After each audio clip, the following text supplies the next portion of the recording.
Welcome to another episode of the Vinyl Resting Place podcast. I am Barney Howe. And I am Dapo Agiri, and today we are joined by a new friend but a good friend. A new friend but a good friend is the way that I like to put it. Yeah, do you know what I mean? We are very, very pleased to be joined by Ben, aka J3TSY.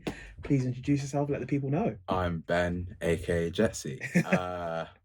Artist. I work across many different forms of media. Started with music, now I write, and apparently now I podcast. Apparently. Rumour has you're doing the damn thing. I am. Right, as you speak, you are podcasting. Thank you for indoctrinating me into your world. Nice. Pleasure is Thank you for joining us. Yeah. Thank you so much for coming on. Coming over to the dark side. The coolest audio production thing to do is definitely podcasting. I know that you have a lot of different like creative outlets, but where are you at, would you say, in terms of your kind of output and what things are kind of on the way for J3TSY at the moment? I am in my facilitator bag. That's the bag I'm in. I like that. I know a lot of... Yeah, it's a great bag, man. Heavy, though. Heavy. And my shoulders and my back, they're tired. Squats every morning to get me ready for a day of hard labour. A hard day of labour. A day of hard labour. Yeah. A hard day of hard day's labour. work. Yeah, so lots of platform building at the moment. I've got one that I'm trying to build for like journalists, one for creatives, and then under the creative umbrella, I'm actually breaking it down now. So we've got one specifically for music, one specifically for actors and eventually writers, whilst trying to get back into my own thing with writing and music. So we'll see how that goes. At the end of the day, don't have long because money affy make. Facts. Money affy make. But things work out. And what kind of stuff are you writing and performing? Like, what kind of bits are you into for this? So my discography's very broad. Nice. A bit of lo-fi in there to begin with. My first song was neo soul.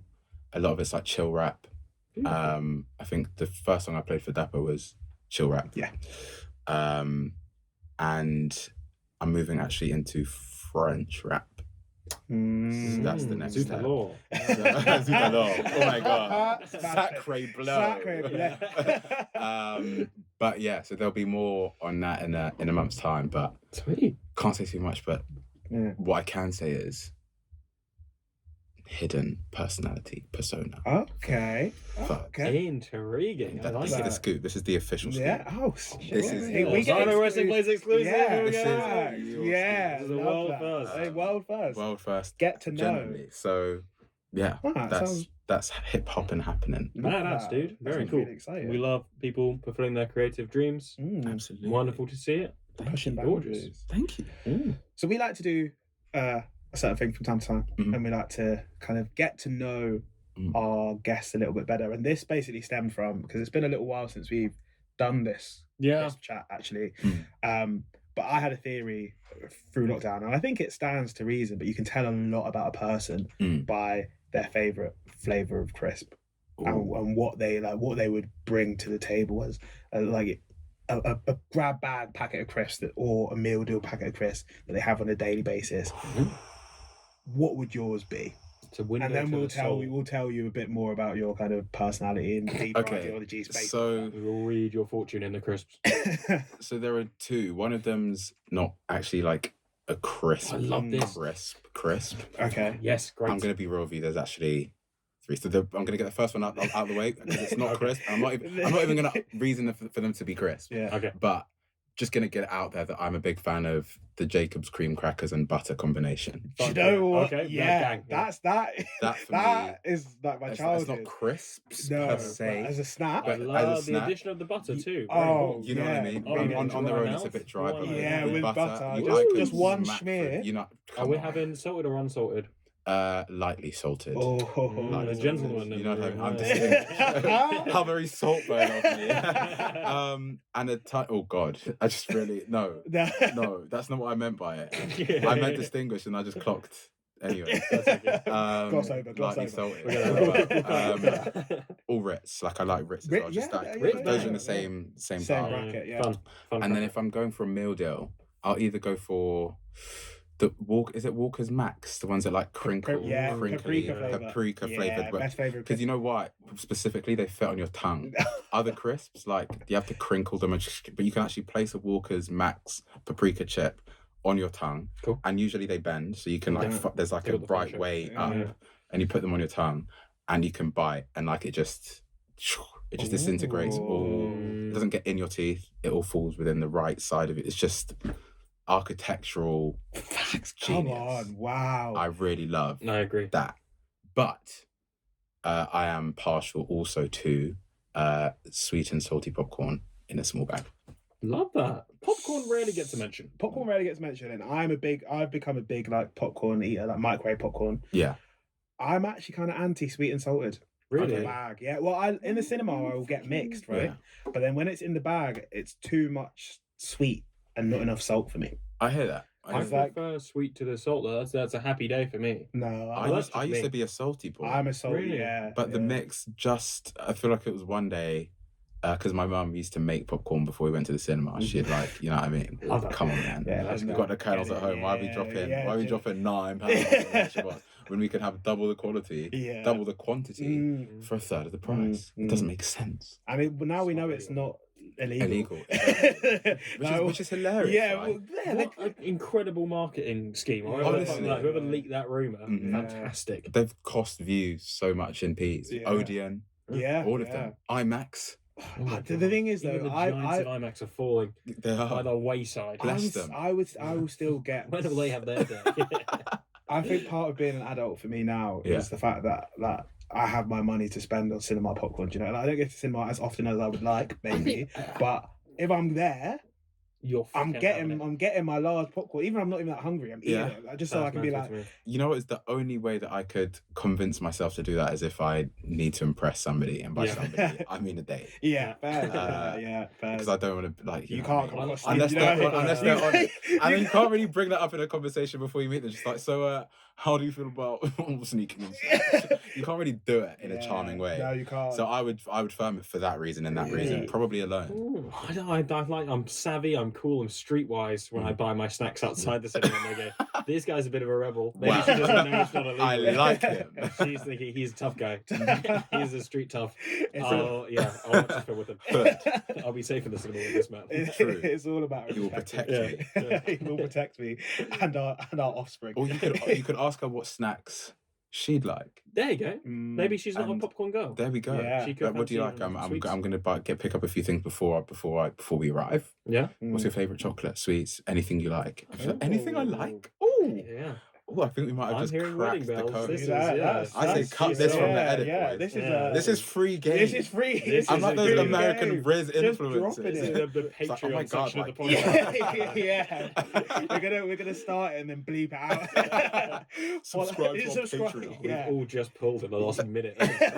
Let's go. You don't know the number of cinema dates I'm about to go on.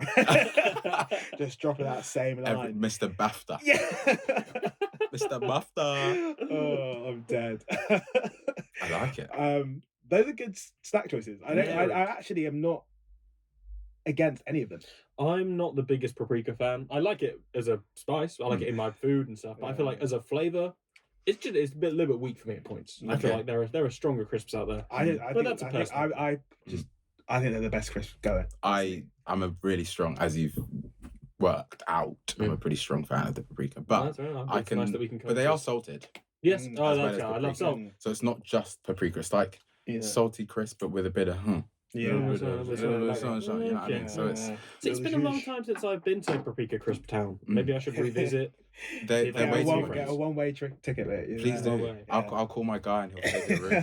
He's got the biggest hotel in Paprika. Sick. They've got a jacuzzi. Whoa! And the water is literally paprika flavoured. It sounds disgusting. It's kind of gross.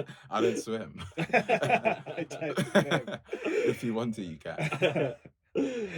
Well, I think that's painted a very good picture. Yeah, no, honestly. Very intimate. But then, do you see the theory? Because I feel like now we've got a better insight into you. No, and I feel like we're all on the same page as people. Even if you don't like paprika, the way that you told me that you didn't like paprika says a lot about you. Thank you. Even with the sweet and salty stuff. Yeah, you know what I mean. It's open dialogue. It's no right or we're wrong. friends. We are people who could comfortably disagree. Yeah. And I feel like that if there's any way to succinctly summarize friendship, we can comfortably disagree. We are dropping gems today. Free game. Free game. Honestly, did I mention I'm a published poet?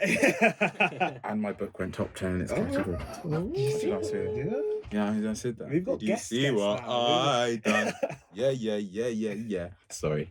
Copyright strike. Yeah, facts. That was Oh no. How long was that? Was that 2 seconds? Spotify?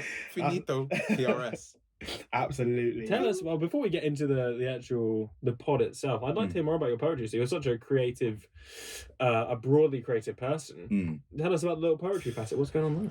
How did I get into poetry? You know what, actually? So I thought that I just sort of got into it when I was 21, which is when I first remember starting like writing as an adult, I suppose. Yes. But I've loved poetry since I was like 6, 7. I went back and I found some of my old stuff from when I was young. That's amazing. And I could write. As in I was a clever kid going through school, blah, blah, blah. I sort of forgot about that for a while because I went through a period of low self-esteem, which is actually ties into the album. Why it's so important to me. So I forgot about all the dreams and hobbies and stuff that I had when I was growing up. Yeah.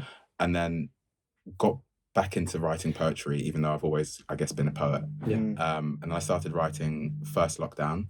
Wow. And it was just, a lot of it was like stuff about my experience being black in the UK. Cool.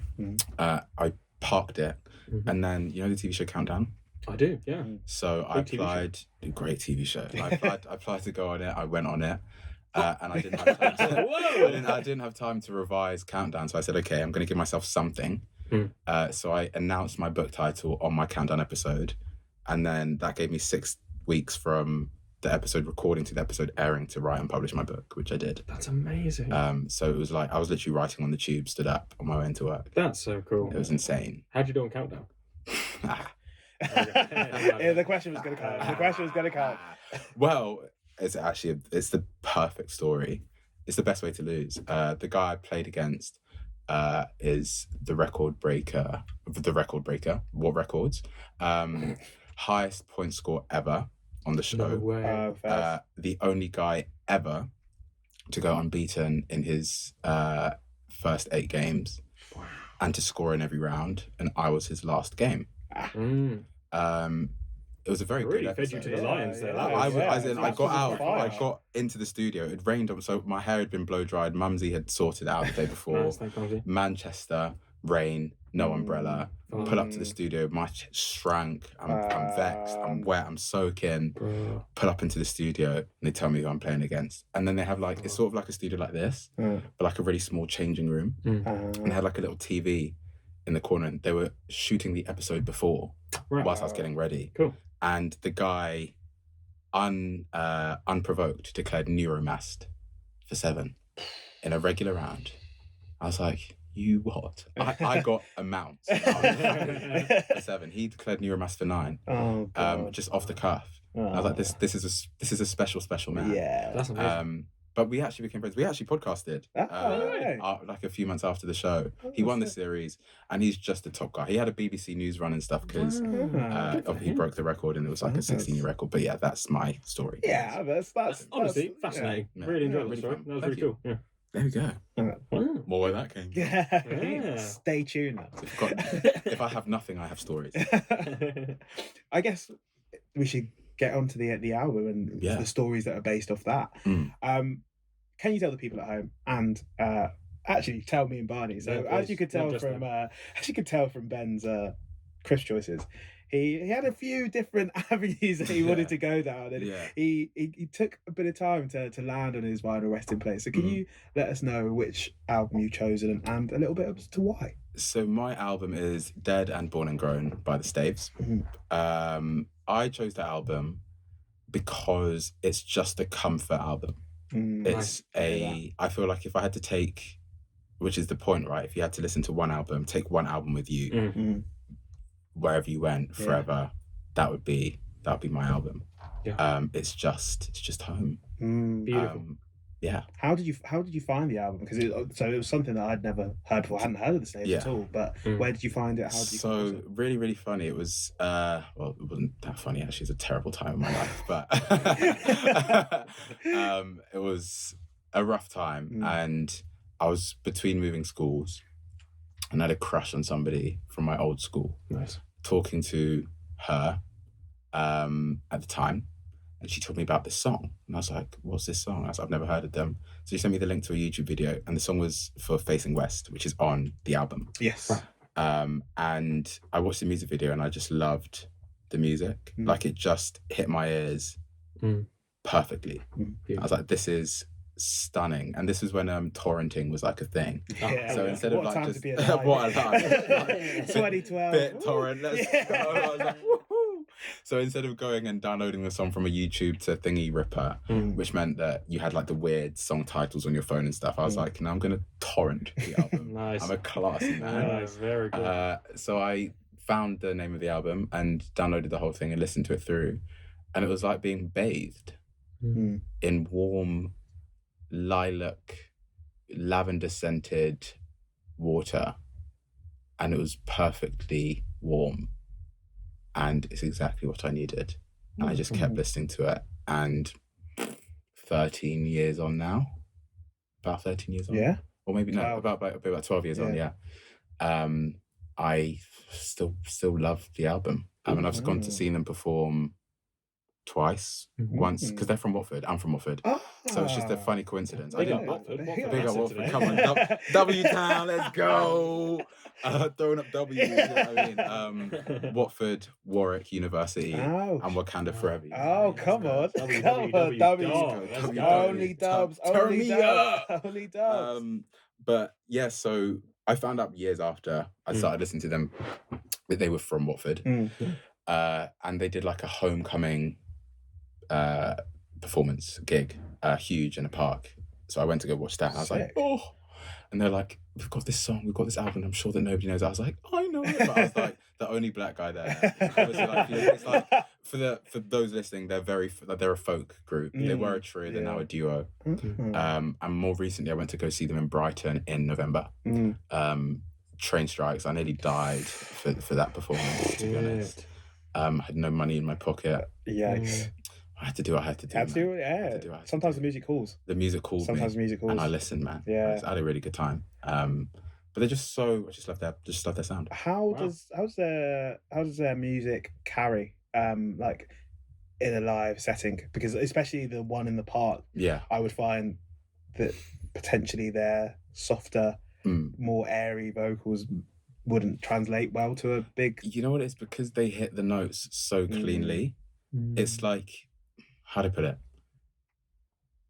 If I were to sing, because there's a lot of like bass in my voice, it would get like sort of in a park setting. Gets a bit tinny.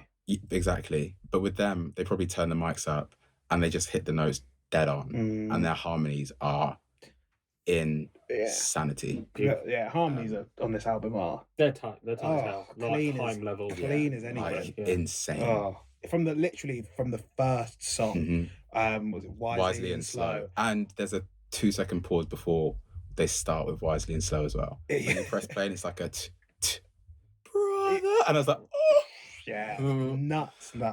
What did you think of the album, Barney? Have you heard? I liked it. I knew Staves, but like I didn't know them. Yeah, yeah, they were like like next door neighbors.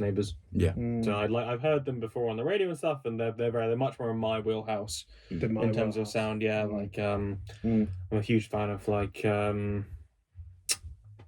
Fleet Foxes and that kind of thing, like that kind of folky area, and so it was actually a bit of a joy to go like, oh, I think I do know these guys, and listen to the album properly. Yeah. Yeah, it's really beautiful. I loved your description of like the lilac lavender water. It's so gentle and calming and soothing, and to like listen to this while I've been like walking to work and stuff is like so peaceful and just beautiful. It's just very simple music done very well. Would be my kind of description. It's beautifully sang, minimal but very well put together orchestration. I was a big fan. There's kind of not really many notes I have to give it. It was very pretty, and I can totally understand why it would give you comfort in a time that wasn't the best. And it's really good to sleep to. Really, I used to play it. I used to play the album to sleep. So I guess it's like in there. You must know the lyrics. You must know. It is locked like, in. On Spotify last year, like the Staves were the top of my Spotify Wrapped, which is insane. I couldn't even show people that. And I only listen to that album. I don't even listen to any of their new music. I'm a fan of that album. Like I love the Staves, but it is that because album down here. Do you like the other albums? Or do you just not listen to them? Yeah, I do. Okay. But it's like I feel artists evolve, right? Like I love Ed Sheeran. His stuff is super high on my. He was probably on my spot. I think he's on my top 5 as well. Cool. Bruno Mars, much the same. Adele, again, much the same. Queen. But one thing because I've been trying to think, why do I have a relationship with certain albums and not the artist? I mean, it makes a lot of sense anyways that you're going to like a body of work. Doesn't mean you necessarily like every other bit of music that they make. And I do, but you have your favourites. But I feel like it's like music captures your inner child. Like music transports you through time. Yes. And one thing about getting older, and I was speaking to my friends about this recently as well, because I probably wanted to like distill the thought, and this is where I'm at. I turned 25 just over a month ago, or nearly 2 months ago now. And part of getting old is like, it felt like leaving my youth behind. And growing older is scary because you're like, I'm 25. 3 years ago, 25 was a really old age. Even last year when I was 24, I was like, 25? I'm never going to be 25. I'm going to be 24 forever. That's old. I'm just sat here at 26. It's like rocking back and forth. Cheers, guys. Love this. But music can transport you through time. And although I'm not the biggest fan of getting older as a process, I am enjoying growth and maturing.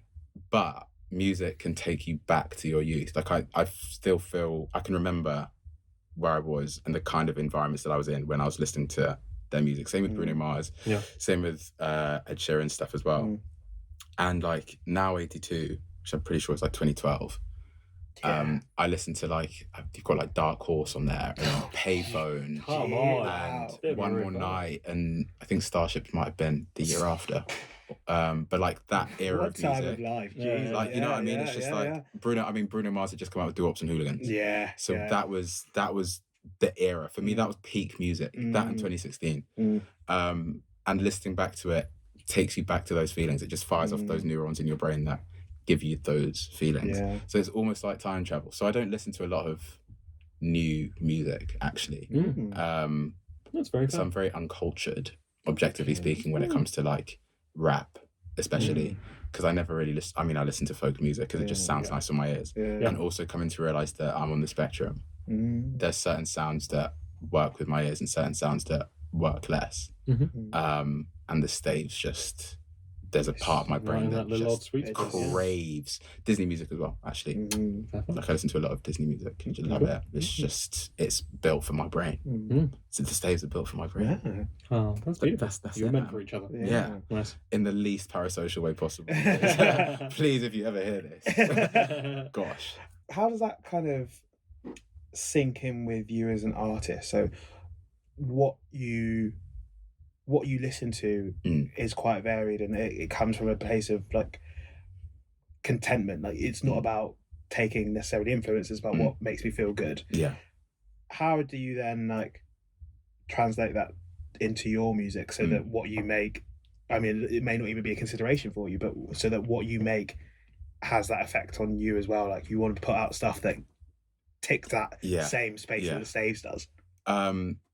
Great question, and it's one that I've been fighting for a while because creatively, the process of making music for me, like how do I put this? What I get out of making music, I've got out of making the music before I've released it. Does that make sense? Okay. Right, okay. So it's the process of making it, and frankly, even the writing of the lyrics and knowing that I've written good lyrics sometimes is enough. But if you want to make it as an artist, you can't just write the lyrics. You have to sit down, record it, get it engineered, mixed, masters, and then put it out, and sometimes shoot a music video and then promote it once it's out. I don't care for any of that. I just love writing. So I write very poetic lyrics, which I've been able to transform into rap. Cool. So I can rap quite well now because I can write quite well. But ultimately, it comes from the poet and the side of me that likes folky music. So a lot of my lyrics I see as like poems. And I feel like if I could recite them a cappella and they would sound, I mean, I've done it with 2 of my songs, and they sound quite poetic. I'll give you a little something later on that note, just so you can like have an idea. But I'm trying to get into the making music, releasing it for people to listen to, which is why I'm just deciding to start from scratch with a different angle and persona, just to give me some momentum and something to get excited about. Because releasing music and promoting it just doesn't excite me. To be honest. Fair enough. That's so reasonable. Which is annoying because I would probably be quite good at it if I tried. And it is one of those necessary evils as well. Like, exactly. It's got to be done. Exactly. Yeah. So I'm trying to find a way of doing it in a way that I appreciate, or that I enjoy. But because I'm a rapper, well, now I'm probably brand myself as a rapper, I want to learn how to sing and harmonise like the Staves. And I can sing and I have harmonised. I released like at least 2 or 3 a cappella covers. You can find me singing on YouTube if you look not too hard, because it's on the same place as my music videos. But it's like hidden away. Like I don't push it out there. So you wouldn't know unless I told you. You got to scroll. You really have to scroll. Don't worry, we'll scroll. I believe. But I want to learn how to sing like them so I can release that kind of music. Or work with people who can sing like that. And I do actually have a demo of a song, which is the lo-fi one, that I've made with somebody else, and like she actually reminded me of the Staves, which is one of the things I told her about to begin with. I was like, have you ever heard the Staves? Your voice reminds me just of them. And there are 2 people in this life whose voices remind me of the Staves. This girl who I've made a song with, who I actually need to message, so thank you for reminding me, even though you didn't remind me. I reminded myself, but thank you anyway for being the environment in which I reminded myself. You're welcome. And the other one was an artist called Paris Paloma, who has blown up. Like she's really blown up. The name rings a bell. Huge. Why do I know? She released a song last year called Labour. Yeah.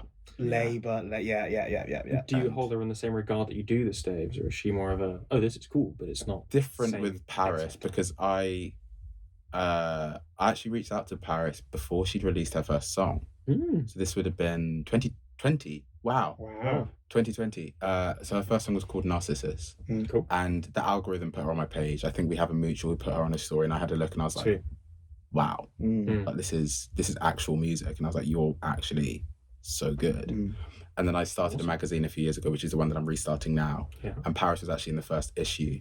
So now it's cool because I can be like, and like you're like, I actually knew about that artist. And I was like, no, but then I actually knew. I actually knew about Paris. Like Paris was actually cold. Like, and now she's got like multi-million streams, and she's actually smashing it. A career musician. And I've seen her perform a few times. I was on 3 or 4 times now. Wow.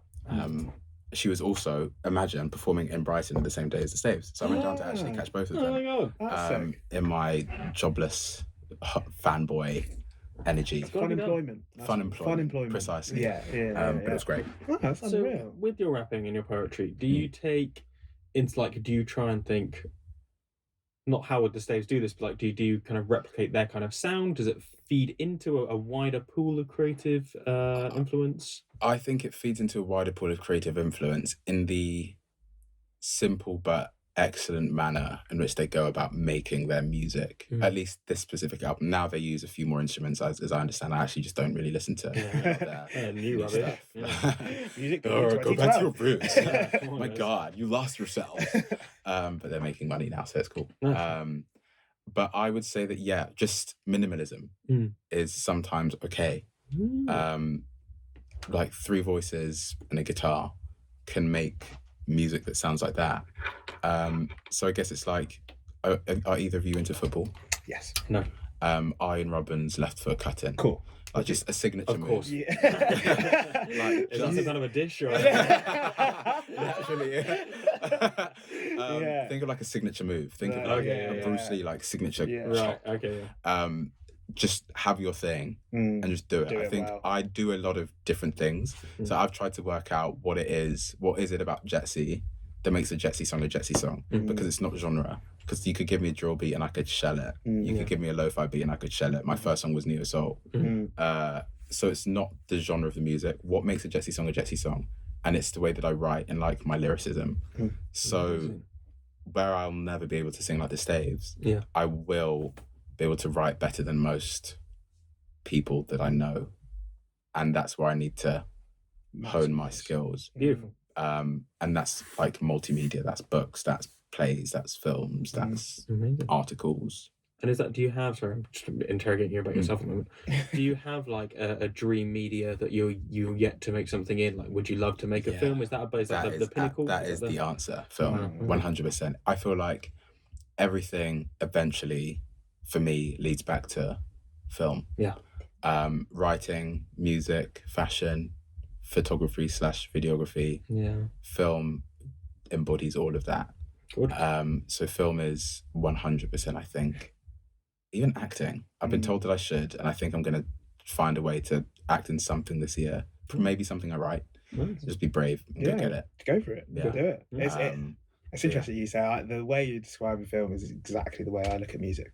It's just in bus. I just think everything that I do creatively is hopefully going to guide me to a point where music is my day to day, and like you can draw those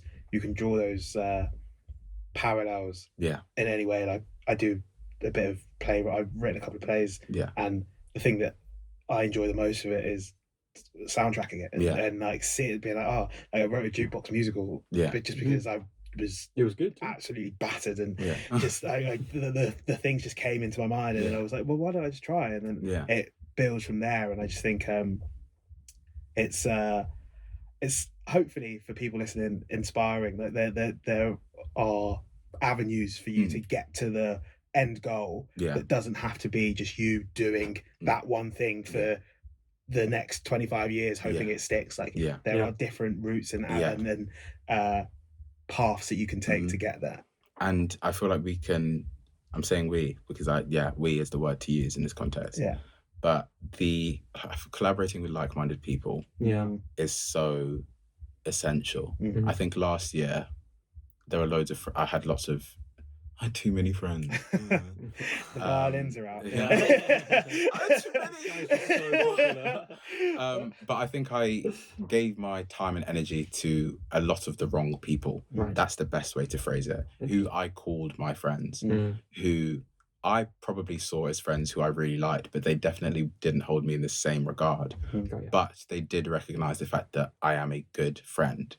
So I gave the wrong people too much of my time and energy, much to my own detriment. And now, having cleared house, and I describe it as hoarding. And I feel like one of the symptoms of depression is hoarding. It's not minimalism. It's not clearing out your house. It's holding on to stuff.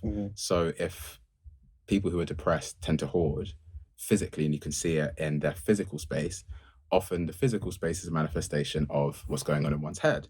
And if in your head, you're holding on to too many things, people can be one of those things that you're holding on to. And I look at a lot of the unhealthy friendships that I had, that I was holding on to, they weren't coming from a place of, I like this person, or this person likes me, or this person is a net positive. It's just that I'm holding on to them because I don't want to let go. And in the process of letting go, I think I've come to realize the kind of friends that I have who are good friends and the kind of friends that I want. And now I'm sat at a podcast with a guy that I met once for an hour and a half who I really got on with because we were just on the same page. That was a really lovely conversation. And we've kind of weaved in a lot of different directions from the album. We be weaving. We do be weaving. But I'm actually really interested to know from all of our points of view, what is the best song on Dead and Born and Grown?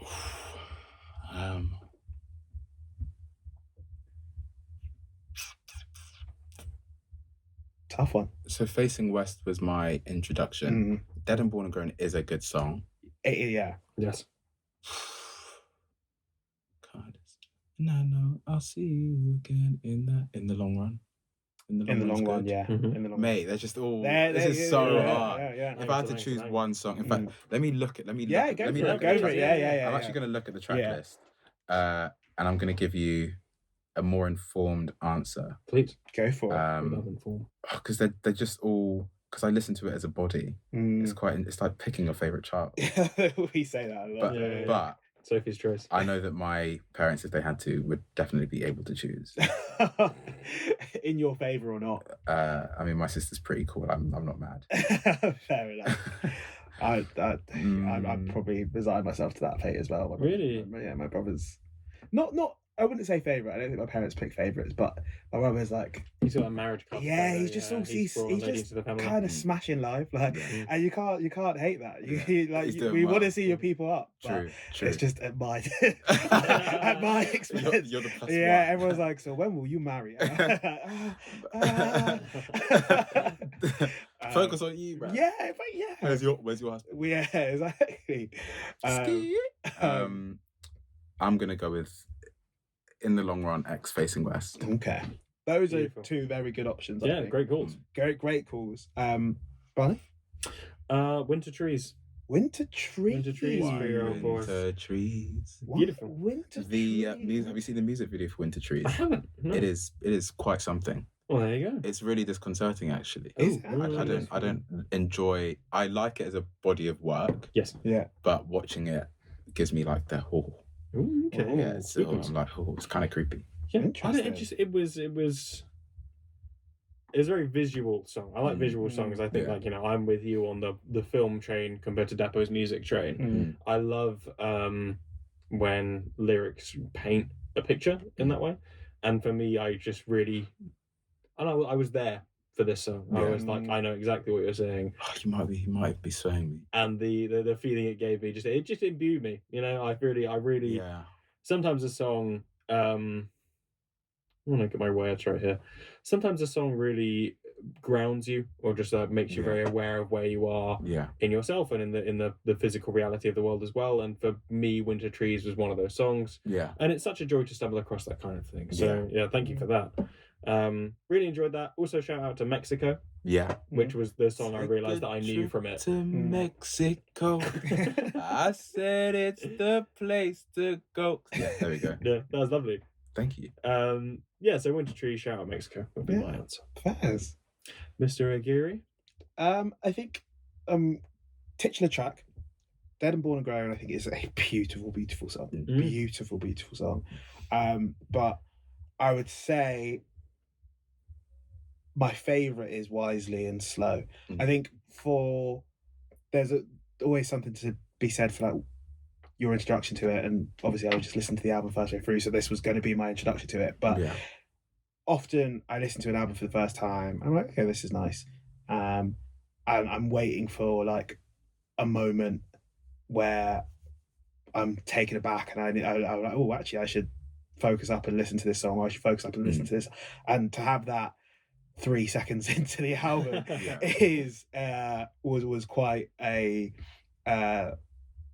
stark sign for me, and also maybe a bit of an issue for the rest of the album, whereas it sort of hit me first song, and then I never got that dopamine hit again, whereas like it flows so high, and I was like, wow, these harmonies are unbelievable, they're so crisp, they're so clean, they're such good singers, and they are, and that's probably what they keep up throughout the whole album. That's where it is. But then not to maybe get ahead of myself, but if I were to have a note on the album, it's that I feel like it not even plateaus. I think it's got negative connotations. That's not what I mean, but I feel as though it is at one level. Yeah. And that level is, like you say, warm and inviting and lovely. Yeah. But I probably wanted to be. You like a bit of fluctuation, like yeah. I'd say Winter Trees gives you that. I'm trying to remember. Is that like a? Can we talk towards that? I'm sorry, can let you down. And that's the second half. Yeah. See, like they really ramp it up in that song. Like they start and it's like a slow start, and then they really turn it up. But I understand your point. Yeah. Yes. I get it. It's for the more nuanced ear. It's for I'm taking the bait. No, I know. I think this is a good actually discussion to have, and it's probably an album where we would have a little bit more variance in our opinions. We're all at different levels of fandom and listening, but like actually discussing whether it's a good album. And obviously, you have a personal connection, but from an objective point of view, as just a listener of the music, where does it sit with you? Do you think it's a 10 out of 10 album? Do you think it is a good album, but you hold it in higher regard, or where does it sit? I think so. I need to establish what my metrics are. Yeah. So my metrics now for what makes good music is skill. Cool. Can I see the talent of the person behind this song? Nice. How much do I think they believe in what they're doing? Because you can sense if people have tried to do something else. It could be good, but individuality, artistry, do I know you better for having listened to your music? Sometimes the answer is just no. Sometimes I can tell that you've just picked up a pen, written a rhyme scheme of 16 lyrics and written your lines around this rhyme scheme. I see it all the time. But what they've done here is like, and having seen them perform as well, it's confirmed what I thought, in that they, as I understand it anyways, one day this might make it someone be like, this guy's absolutely waffling. Just sat down and freestyle. But I think as a guy, especially, there's a lot to be said for music that shows you things that you haven't seen. I can understand feminist principles. I can understand the plight of a woman in modern society, but I can't say that I've lived it. And I feel like listening to lyrics like those, it's very like, I feel like I'm almost a spectator in a room of people who are like, I don't know, it made me feel like I was there with them, learning from them. Nice. And like seeing their perspective on things. And regardless of whether I agree or not, it doesn't matter. They're not saying it for me to agree with them. They're saying it because it's what they want to say. And they've said it in the most them way that they saw fit. And I am privileged to have enjoyed it. So to that end, I think it's a very good album, because my opinion, I think it's good because my opinion doesn't matter. Because they didn't make it for me, because they don't care what I think. They made it because they had something to say, and they said it and I heard it. And in each song, like the way that they deliver the lyrics, there's like a clear message that you're going for, so poetically written and delivered. So for that reason, it falls really high, because the skill level is ridiculous and they didn't have to do too much. And they can replicate it anywhere.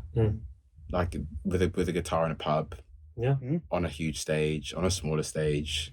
It's just good music. So I have to give it like a solid 9. The only thing that I would add is if they go back and remake the album and let me spit some bars. See, there's a space for that. I reckon there rap over beats that you don't expect people to be rapping on. In the next year to 18 months is just going to be everywhere. That is. We've gone through Samplegate. Yeah. Samplegate is in and out. Yeah. That's where I think Staves featuring J3TSY should happen. That would actually be a dream. I don't think you'd be able to deal. Like... I would actually lose my mind to collaborate with the Staves on the track. Unreal. You heard it here first. If it ever happens, I'm manifesting. This would be like they'll play this at the start before it goes in. Please, Staves! I'm twerking. Let me stand up and like, please let me. I love you guys. Barney, where do you sit with the album? Do you think it's a good album? Do you think it's a great album? I really enjoyed it. I think it's an album that's very much in my kind of area. Like I've said before, it's I'm a big folky fan, and like I enjoy rap and that kind of thing as well. But like this is the kind of music that I was brought up on. For all me saying that I'm into folk, like my dad and my mum both really like a slower, more like lyrically led song. And this is very much in that camp. I really enjoyed it. I do think it's a good album. I think when I ever like do any drawing or anything like that, I always end up drawing too much and like ruining a picture because I've like, gone like, oh, what if I put like a cool fucking tiger in the corner? And it's like, well, if I just stripped it back, it would have been better for that. And I think this album does that very well. I think it's a very beautiful exercise in, a small amount done excellently. So yeah, thumbs up from me. Yeah, first. It's a thumbs up from me. Nice. To throw it back to a football analogy, I would say. Great. Barney linked it to his drawing, and it was really nicely. I was like Tigers and stuff. It's like a James Milner. Gives you 7 out of 10. Is good, very good. No frills. Like it's clean. We've said it a lot this series. I don't know, maybe it's just the music we listen to, but a lot of like really tight albums. I think this is a really well put together album in terms of how the songs flow into each other. I even like the fact that the final song, Eagle Song, is like almost like a double length, like own body of work. It feels like a finale. Like, I really like that. But I don't think, and maybe I'm coming at it from a point of view where I need to be impressed because it's not necessarily what I would automatically be drawn to. They didn't like blow me away, but I mean, there are at least 3 or 4 songs that I've listened to on a regular basis since you've suggested the album, so I could never say it's a bad album. I think it's something that I would recommend people to go listen to, even if you don't necessarily fuck with folk. Like I think it's do you like that one? I did. I enjoyed that. Because it's really beautiful music. It's really beautiful music. And thank you for bringing it on. I mean, my pleasure, man. You brought many cool albums though. We've been wanting to like delve into them as well, so we want to say about your other options, the things that nearly made the cut. Why are they here and why weren't they quite in the top spot? So to be honest, the 2020 experience didn't make top spot purely because I wanted to talk about the Staves. Because everyone knows who Justin Timberlake is, regardless of whether you listen to his music or not. But that album is ridiculous. I have so many thoughts on this album. And I just can't piece them together. But my first thought is it is too long. It is too long. There are 10 songs and it's an hour and 10 minutes. As in the average length of the song I watched. It's like 7. It's like 7.5. 7.5 per song. Per song, which is not like. I don't hate it because the songs switch up really nicely, and there is a lot of intent to why it's a long album. But Christ, it's long. It is.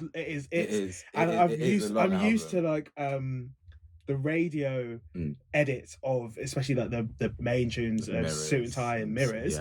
I'm used to the radio edits, and when's the last time I would have heard these songs in their full entirety? Maybe like 10 years ago, if not a little bit less. It might be because the album came out in 2013. So like maybe like 8 years ago. So I just forgot how like I hadn't listened to the full Mirrors, and it's great. Don't get me wrong, but it's very it's a listening experience. It is. Which is why they call it. It is an experience. But it is. I get it. Like it's not casual listening. No, like it's not. It's sitting down. It's like baking. Like you don't just quickly bake a snack before you go out. You can have a muffin from the fridge, and we're used to fridge muffins. We don't ever sit down, even though we could quite easily bake, and most of us have ovens or air fryers now. We never sit down and make our own muffins. I feel like the 2020 experience is just the time it takes to make your muffins. You enjoy it more for having made your own muffins, but when do we have the time to make our own muffins? Yeah, it's true. And the next like thought or note that I made is it's way more varied than I think I even appreciated at the time. Like it's such a progressive album for 2013, and to kind of like big fan of Justin Timberlake. Got all the time in the world for him, and like I think the longevity of the career speaks for itself, and the success that he's had speaks for itself. But I didn't know he was like pulling out like these neo soul bangers in 2013. Like it's nuts. As in, that's a serious. I made the case at the time, and I'll get shot for it now. But when it comes to artists who have talent and breadth, Michael Jackson. I was looking at a top 5 list. I mean, Drake could have to be on there because he's just Drake. Yeah, force of nature. Regardless of my feelings about his music. Don't need to convince us. Michael Jackson, Talking Only Men here, and Justin Timberlake has to make the list for me. Wow. It's hard to argue against like, when you listen to an album like that, it's really hard. If Michael Jackson's name is on that album, like, that is absolute music. There's orchestra in there, the lyrics, the vocal delivery, bars. It is just music. Yeah. That is champagne music. Like sitting down at a ballroom function. It's like it's really, really, really good pop. Is like one of the things that, like, fair. No, do you know what? You disagree, but here's I'm my with thing. it. I'm with it. Go on.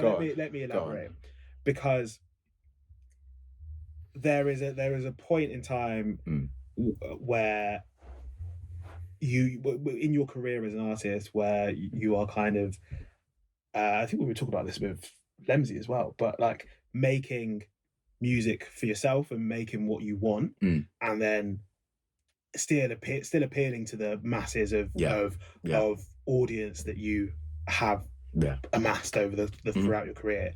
And he's managed to kind of do what he wants and make it a bit of a, like, an experience, a bit more of a thought-provoking, like, sonically thought-provoking project, but then have 2 of the biggest singles of that year in the same project. Like, it's commercially viable and accessible, but it still has so many different offshoots and influences that he takes in, and it's intricate and detailed and smart music is what I mean by it.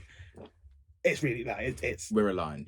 We're on the same page. I can't argue with any of the above. I think he makes pop music, like, regardless of how you classify that pop music. Pop music can fall into multiple genres, and I would describe him as a pop artist. He's certainly very popular, so by definition he is.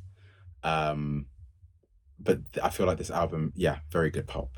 Like, there's a signature to it that says, I didn't just get this out of a box. Like, this was put together, this was crafted, but it's for the listenability of the average person. I feel like it's difficult to turn around and say this song is bad.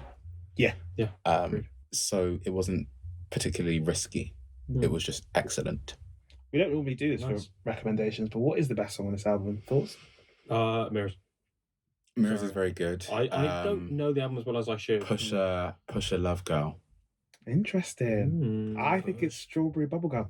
What? Very good. Strawberry Bubblegum is a crazy fucking beat. Hey. So good, the Strawberry Bubblegum.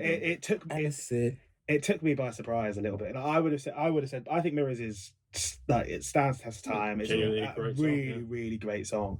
And I listened back to Strawberry Bubblegum and I was like, this is nuts. Nutty. How it's a really good album. I'm very intrigued I was very interested once you brought it out, because it was just something I'd not explored in such a long time.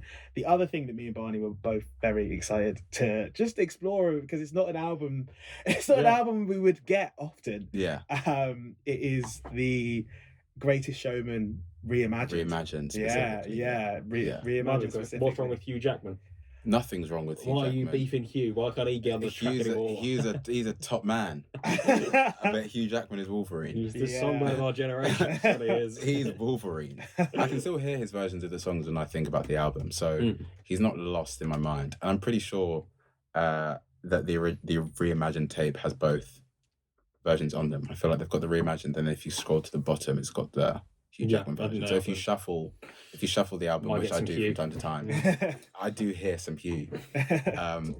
But if we're talking about Hugh and hues. I feel like the reimagined version is just a bit more colourful. That was that. That's it. You might be able to come back. That was top tier. So yeah, it's just a bit more colourful and varied, and I feel like they matched the songs to the people they got singing the songs on the reimagined versions just perfectly. It's a fantastic cast as well. We've got like Missy Elliott's here for starters. Yeah. That's crazy. Yeah.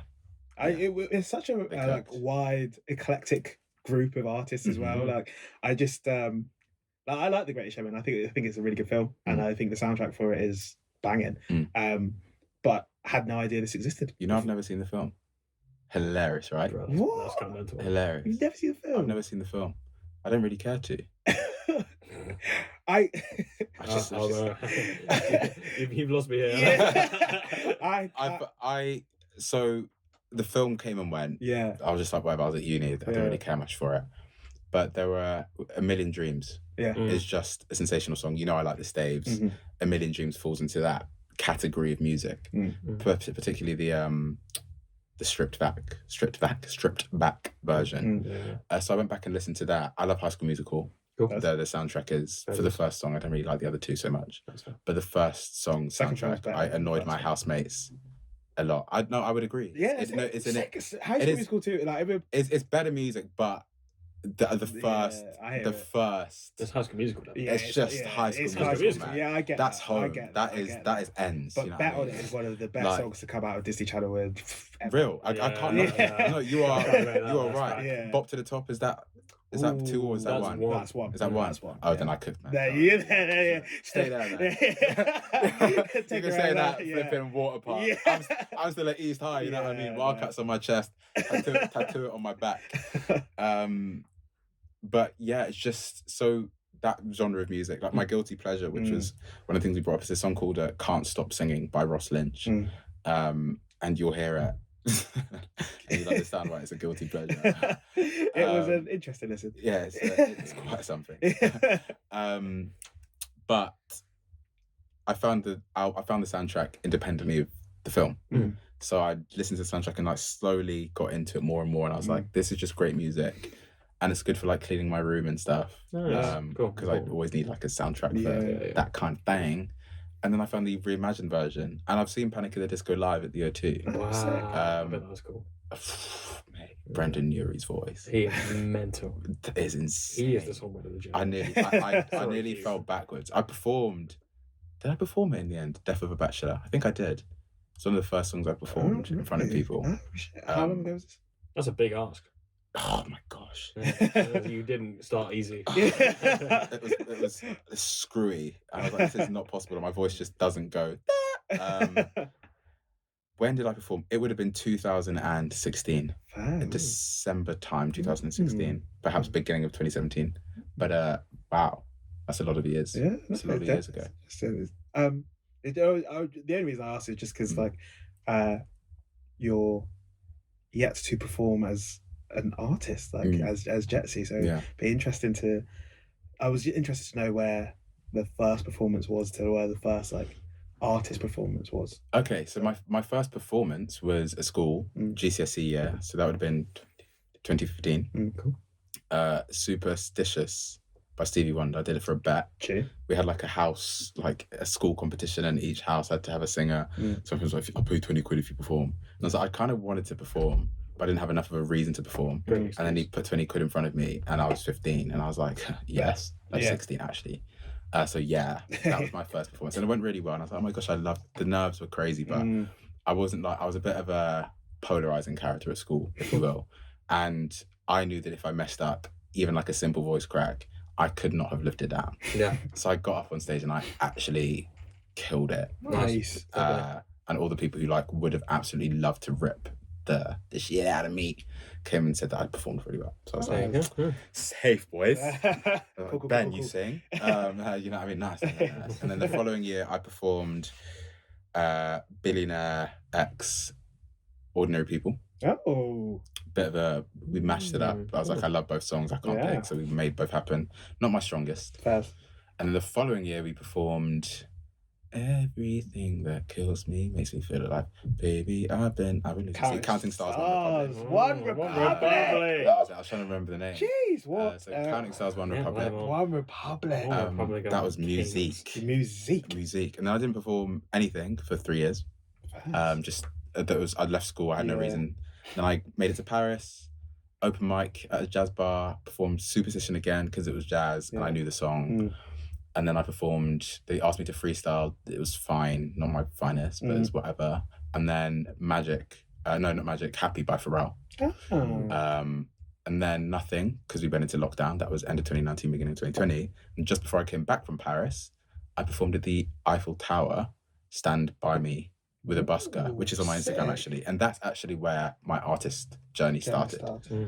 With that performance. Because I was like, I'm moving back to the UK. I've got to be brave. I've been wanting to do this for ages. If I don't do it today, I'm never going to do it in the UK. So I approached somebody who was playing piano and he was letting like lots of girls come up and sing with him. And like, there was like a circle of like less than 25 people. And I was like, oh, okay. How's my voice? I was like, okay, I can do this.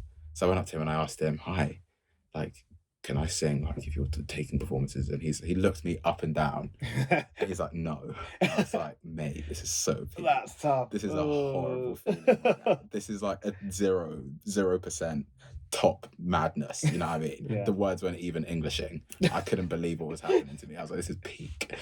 He's like, yeah. He looked me up and down, no, and then like let another girl sing. I was like, okay. And I was gonna go home and I was like, actually no. The fact that I actually went up and asked him, that's a win. I could never have done that 6 months ago. I'd just broken up with my ex, a horrible person. Different podcast episode for that. But I was like, I'm trying to find my feet. I'm trying to like get into my artist bag. So I have to do this. So I was going to go home and I was like, no, I'm going to take it in, soak it up. I'm not going to strop. Ben, grow up, to be honest. And then, like, just further down the way, there was a guitarist busking. Cool. He was just starting his set and I was like, hi, can I sing with you? And then I realized that, like, the other guy had an audience and I didn't want to sing I didn't care about the audience. I just wanted to sing. There's something metaphorical about the whole thing. Like, the guy with the audience turned me down. The guy without the audience said, yeah, sure. Like, let's just sing together. He's like, do you play the guitar? He only spoke French. Play the guitar. I was like, no. He's like, do you have any English songs that you know? And he's like, Stand By Me. He's like, yes, okay. He's like, Stand By Me. I know Stand By Me. You know Stand By Me. So he started and I just started singing.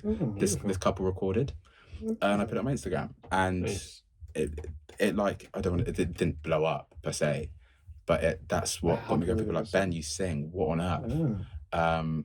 And then my ex came back into my comments, caps locked. Obviously, like we didn't post that we broke up. So as far as she was concerned, like everybody thought we were still together. She was like caps locking in the comments, like the best singer ever. I was like, bro, we're beefing. Get out of my comments, bro. What are you doing? Go away. We're not friends. We're not pals. We're not boys. Why are you begging it? Act like you've been here before. Go away.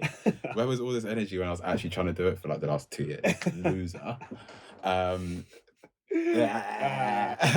And then so I started my artist Instagram account and like directed the traffic from that video to my artist account. Cool. And then 3 months to the day after that performance, I released my first song. And then it just took off from there. And there was lots of like mental thingies that I had to overcome. Like I had stage fright, social media. I was so anxious. I didn't realize how anxious of a person I was back then. But I was such an anxious person. Like the release days, I had a panic attack after like, I think I stuck it on Facebook because I was like, I'm going to put it out there. Jeez. I stuck it on Facebook and I just like froze. Yeah. And I threw my phone onto my bed and just like collapsed into bed. And I was just like looking at my ceiling. I was like, this is horrible. Jesus. But that's why we're in our facilitator bag now. Yeah. Because I know that feeling and it's not fun. Yeah, no. And it stifles a lot of talent. I know so many talented people who need to be seen. And I don't trust the gatekeepers.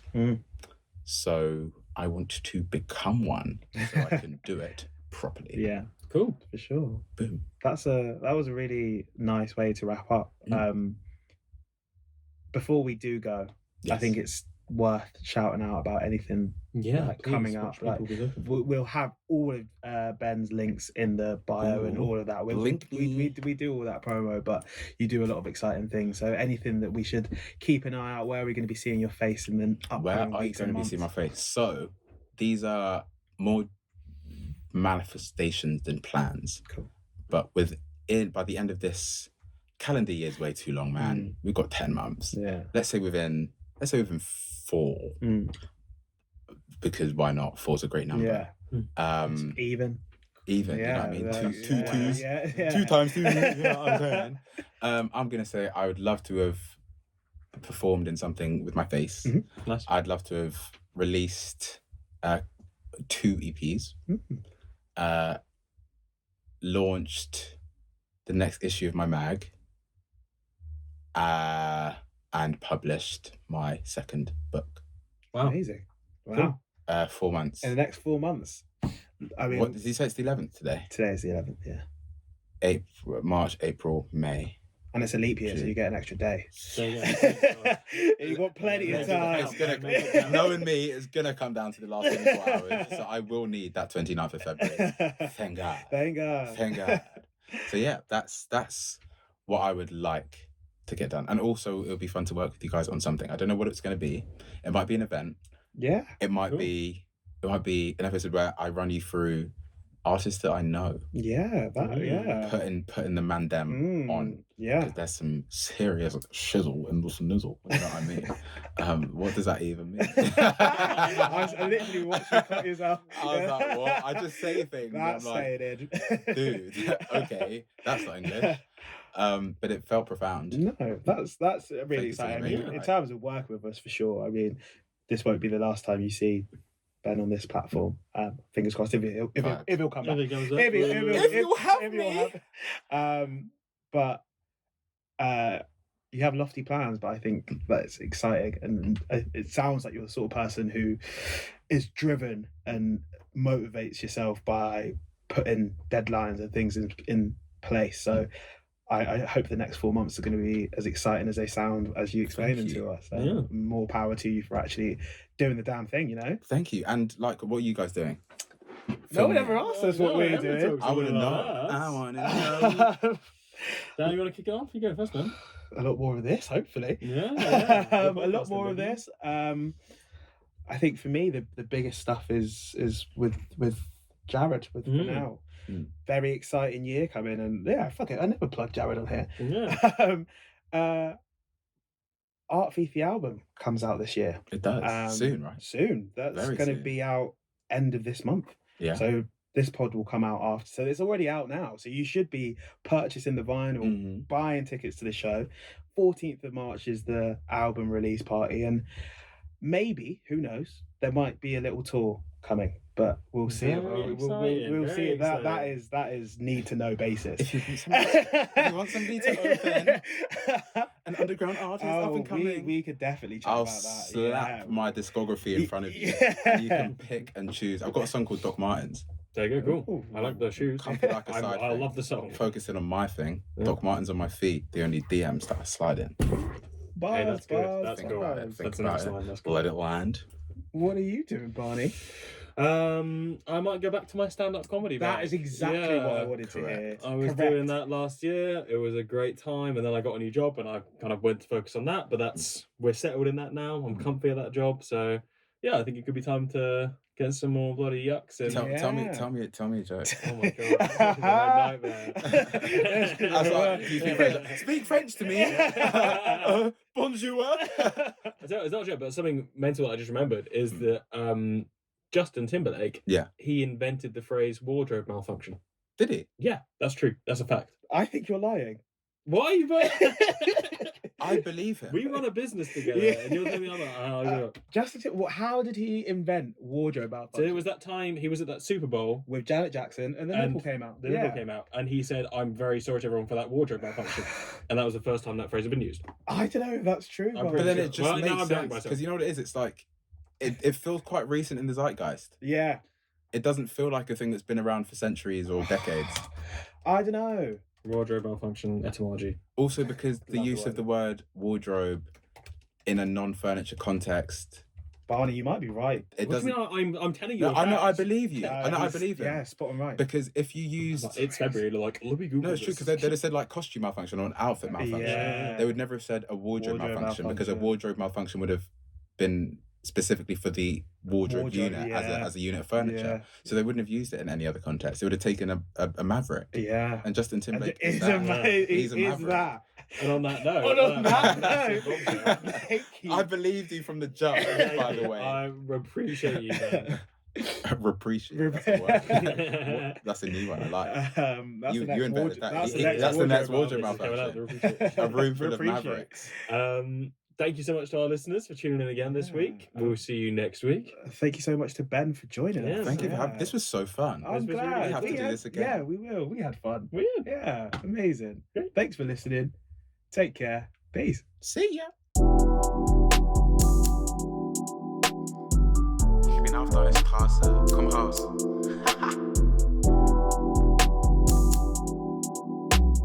Come outside, man. I'm waiting. If I'm about, then I try and bell. My German G on my buy and sell. Me and the guys, we don't pipe and tell. We just do what we do and we keep it hush. Protect our peace cause we mind our hell. Time as well. And when we're done, durchluften to the violent smells. Violet spray, my oh my. Oreo, Nabri, Uber, Vetska, the price is surging. Muller gets made from my pay and my earnings. Service worth it, 5-star perfect, incredible. Run in the Champions League, I'm on my knees for them PEDs. Black and yellow come through like BVB. Marco Royce to Verratti, that's PSG. Flocking together like Canada geese. And that's Staves and Zama. Right hand man, so they name me Ben. With Mercedes Benz like he's saving pens. He sits to the right, Panenka. W's green, Pavenka, Wenger, Wolfsburg, Bremen, Nicholas Bender. My G plays Pez like a sweet dispenser. I said, call me Sven, cause I come like last airbender. Guitar cool, that's a nicey miss. Goretzka strong like a striker's kick. Coman out on the wing cause he's lightning quick. Got no data to like her pick. 4G. It is what it is. I'll just top up my cell with it like a chip. That's alright. If I'm about, then I try and bell. My German G on my buy and sell. Mental block, that's a right as hell. Myself make sure that I'm rhyming well. Me and the guys, we don't buy and sell. We just do what we do and we keep to ourselves. Certain man, they're inviting girls. Horns on their head like the Leipzig badge. Red Bull, dreadful. Can't talk about white on scales. Said A to my B, I've never seen C. So I'll be clear for my drug test. Right back after my piss check. Pre-time, that's a wrist check. One eye on my success, the other on a sundress. Man's moving upset, licked at a fun fest. October, pounding head and he's very not sober. Nicholas Schuler, never knocked over. Speak on my name but I'm not mediocre. Impossible. I'm a man on a mission like Yeshua Kimmich. If you want a golden and Kunku's assistant. Defenses he's splitting with intricate vision. Got sorcerer skills, Jaden Sancho magician. Pass it to Robert, immaculate finish. Yeah, over to Haaland, head down and he binned it. Injected my veins intravenous medicine. Listen, when I shoot I'm not missing. Fabrizio, Mamma Mia, here we go again. Boateng, Lucas Pavard. I'm not tryna go against Alabama Cano. 2 CBs that I'm slower than. I don't recognize her, but I know her friends. Cute thing, 04 Leverkusen. She knows man well, so when I know ya, it's amusing. Trägt schwarz und gelb. Eintracht Frankfurt fell off, but that's a minor elder. Cost offset by the major sales. If I'm about, then I try and bell. My German G on my buy and sell. Sunny on the wing, that's a light skin L. W took cause they priced him well. Made a splash like Trident gum. Caught Schalke cold with their flies undone. With shame they should have at least bagged one. Kamada landed the rising sun. If I'm about, then I try and bell. My German G on my buy and sell. Me and the guys, we don't pipe and tell. We just do what we do and we keep it hush. Protect our peace cause we mind our hell. Time as well. And when we're done, durchluften to the violent smells. Violet spray, my oh my. My oh my. Doesn't even matter where we finished. London ist immer rot. Das werden wir ja sehen. Time will tell. Buy and sell. Yeah, yeah.